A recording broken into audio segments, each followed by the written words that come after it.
श्रोता मित्र, ये कथा है सृष्टि के प्रारंभिक काल की। धरती पर सत्य, धर्म और साधना का युग था।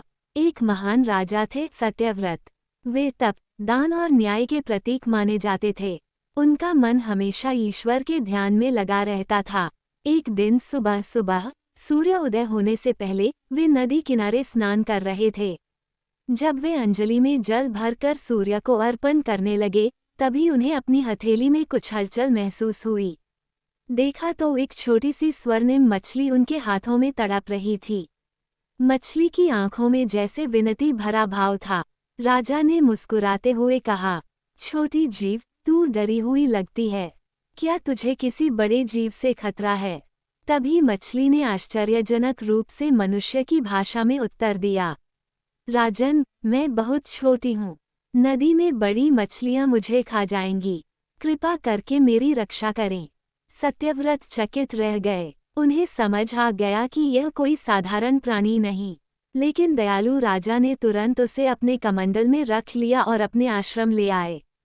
पर आश्चर्य, जैसे ही मछली को कमंडल में रखा, वह कुछ ही क्षणों में बड़ी हो गई।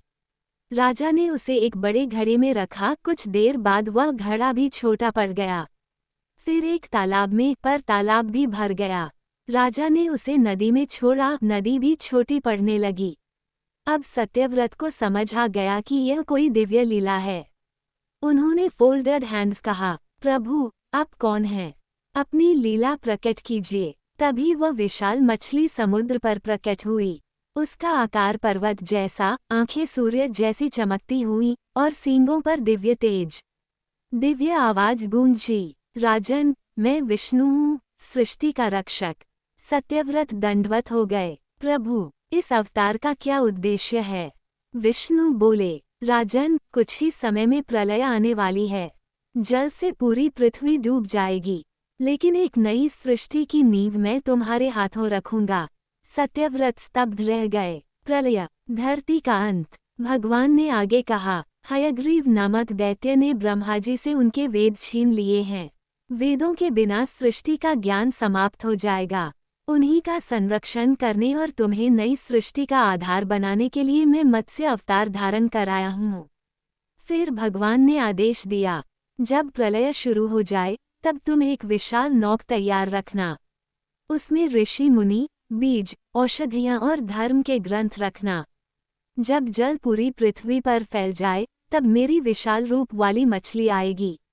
तुम नौक को मेरे सींग से बांध देना, और मैं तुम्हें सुरक्षित नए युग की ओर ले जाऊंगा।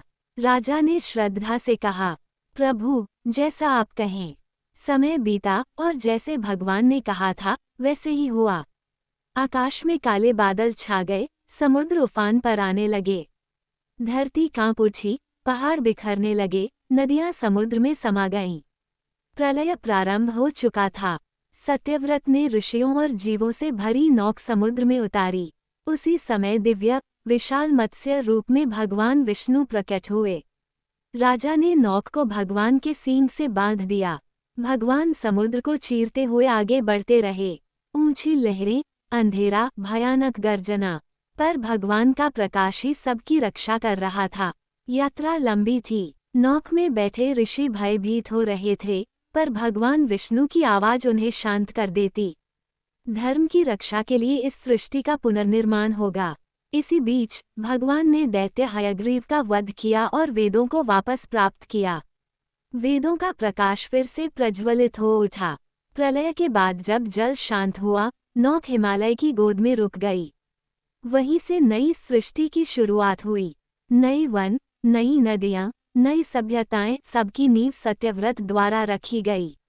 और राजा सत्यव्रत को आगे चलकर ब्रह्माजी ने वैवस्वत मनु का पद दिया, यानी नए मानव युग के जनक बने।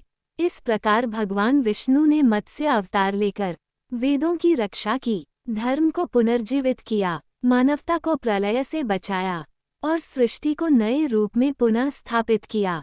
श्रोता मित्र, भगवान विष्णु से जुड़े ऐसे और भी अनजाने कहानी सुनने के लिए PCKLOVKTI चैनल को सब्सक्राइब करें।